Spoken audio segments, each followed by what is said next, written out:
Hello नमस्कार श्री स्वामी समर्थ। स्वागत आहे तुम्हा सगळ्यांचं माझ्या YouTube चॅनलवरती।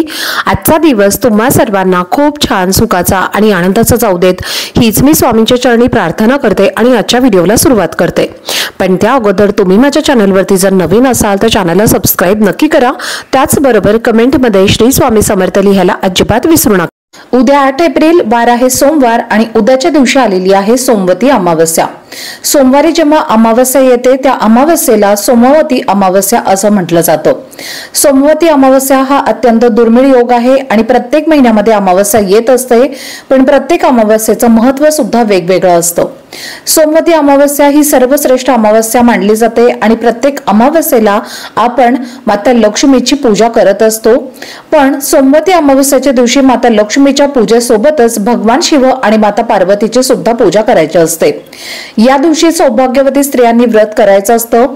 जर सोमवती अमावस्येला हे व्रत सौभाग्यवती स्त्रियांनी केलं तर त्यांना अखंड सौभाग्य प्राप्त होतं आणि त्यांच्या पतीची प्रगती होत असते आणि त्यांच्या मुलांची सुद्धा प्रगती होत असते आणि त्यासोबतच त्यांच्या स्वतःच्या जीवनामध्ये सुख शांती समृद्धी ही कायम टिकून राहते।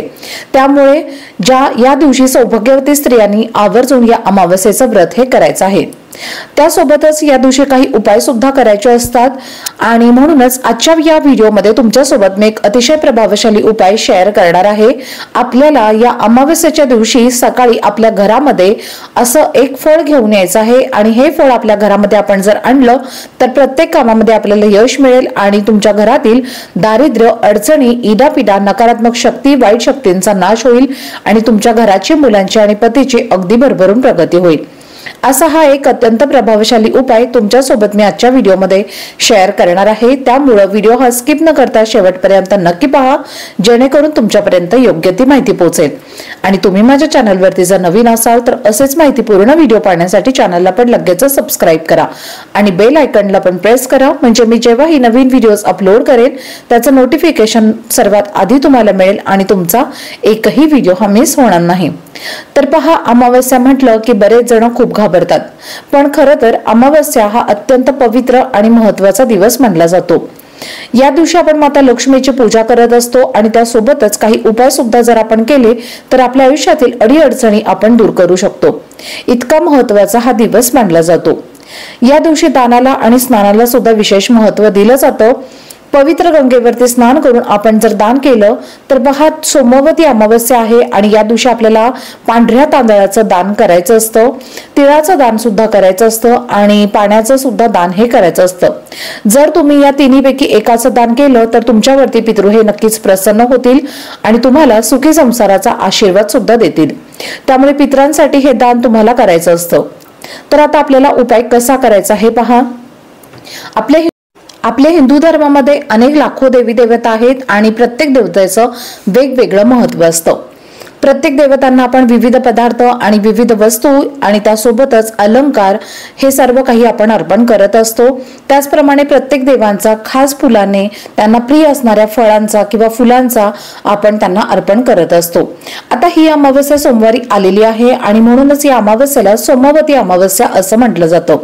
या दिवशी भगवान शिव आणि माता पार्वतीची पूजा करायची असते आणि म्हणूनच आपल्याला या दिवशी भगवान शिवशंकरांना अतिशय प्रिय असणारं फळ म्हणजे धोत्र्याचं फळ आपल्या घरी घेऊन यायचं आहे। या दिवशी लाखो भक्त जे आहेत किंवा शिवभक्त जे असतात तर ते शिवलिंगावरती धोत्र्याचं फळ अर्पण करत असतात आणि या फळाचे जर आपण काही उपाय केले तर त्या उपायांचं निश्चितच फळ हे आपल्याला प्राप्त होत असतं। तर तुम्हाला या अमावस्येच्या दिवशी सकाळी एक धोत्र्याचं फळ घेऊन यायचं आहे आणि हे फळ तुम्हाला कोणत्याही पूजेच्या साहित्याच्या शॉपमध्ये किंवा जिथे कुठे फुलं मिळतात अशा ठिकाणी तुम्हाला मिळून जाईल किंवा तुमच्या आजूबाजूला झाड असेल तिथून सुद्धा तुम्ही हे फळ आणलं तरी सुद्धा चालेल। तर हे फळ तुम्हाला तुमच्या घरी घेऊन यायचं आहे आणि घरी आणल्यानंतर स्वच्छ पाण्याने तुम्हाला हे धुवून घ्यायचं आहे। यानंतर एक प्लेट किंवा ताम्हण घ्यायचं आहे, त्यामध्ये चमचाभर हळद तुम्हाला घ्यायची आहे आणि तुमच्याकडे भस्म असेल तर तो सुद्धा तुम्हाला यामध्ये थोडासा टाकायचा आहे। त्याची पेस्ट तुम्हाला बनवायची आहे आणि या धोत्र्याच्या फळाला तुम्हाला पूर्ण बाजूने हे हळद जी आहे तर ती लावून घ्यायची आहे, म्हणजे पूर्णपणे या धोत्र्याला तुम्हाला पिवळं बनवून घ्यायचं आहे। यानंतर तुम्हाला काय करायचं आहे, एक प्लेट घ्यायची आहे किंवा तामण घ्यायचं आहे आणि त्यानंतर त्यामध्ये तुम्हाला थोडेसे पांढरे तांदूळ अर्पण करायचे आहेत.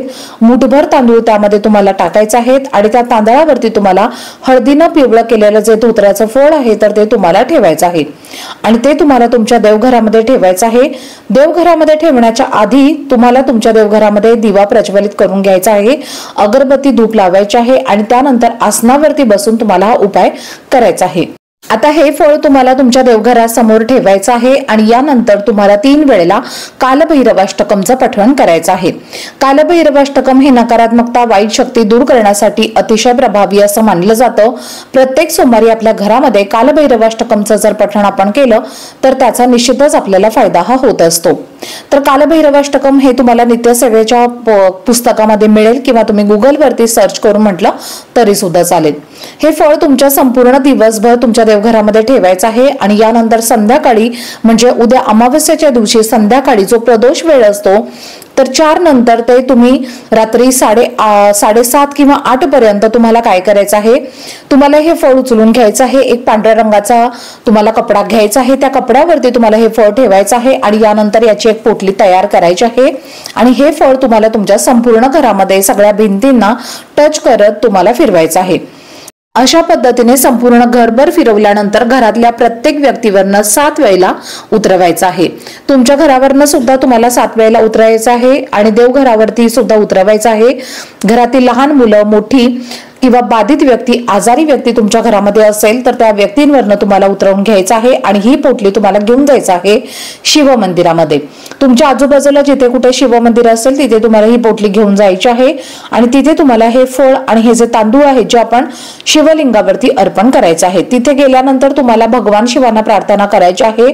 तुमचं जर एखादं काम पूर्ण होत नसेल किंवा खूप दिवसांपासून तुमचं एखादं काम अडलेलं असेल तर ते पूर्ण करण्यासाठी तुम्हाला प्रार्थना करायची आहे. तुमच्या घरामध्ये जर वारंवार संकट येत असेल, दुःख अडचणी येत असेल तर भगवान शिवांना तुम्हाला प्रार्थना करून सांगायचं आहे. भगवान शिवशंकर हे अतिशय भोळे दैवत आहेत आणि ते आपल्या भक्तांच्या हाकेला धावून येत असतात आणि आपल्या भक्तांवरती प्रसन्न होत असतात. तर तुम्ही जर त्यांचे काही उपाय आणि सेवा केले तर निश्चितच तुम्हाला याचे फळ हे प्राप्त होईल. तर तुम्ही तांदूळ जे आहे तर ते शिवलिंगावरती अर्पण करायचं आहे आणि बाहेर आल्यानंतर नंदीच्या कानामध्ये, नंदी जे आहेत तर ते भगवान शिवशंकरांचे वाहन आहेत, त्यांची सुद्धा पूजा करायची आहे.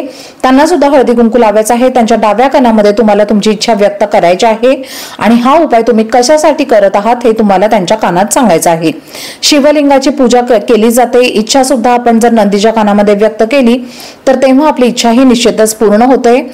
जेव्हा आपण एखादी इच्छा आपल्या मनातील या नंदीच्या कानामध्ये सांगत असतो तेव्हा ती भगवान शिवशंकरांपर्यंत पोहोचत असते आणि त्यामुळे तुम्हाला अशा पद्धतीने उद्या हा उपाय सोमवती अमावस्येच्या दिवशी नक्की करायचा आहे. तर चला, झालेली सेवा ही मी स्वामी महाराजांच्या चरणी रुजू करते. आजचा व्हिडिओ जर तुम्हाला आवडला असेल तर व्हिडिओला जास्तीत जास्त लाईक, शेअर आणि चॅनलला सबस्क्राईब नक्की करा. भेटूयात पुढच्या व्हिडिओमध्ये. तोपर्यंत सर्वांना श्री स्वामी समर्थ.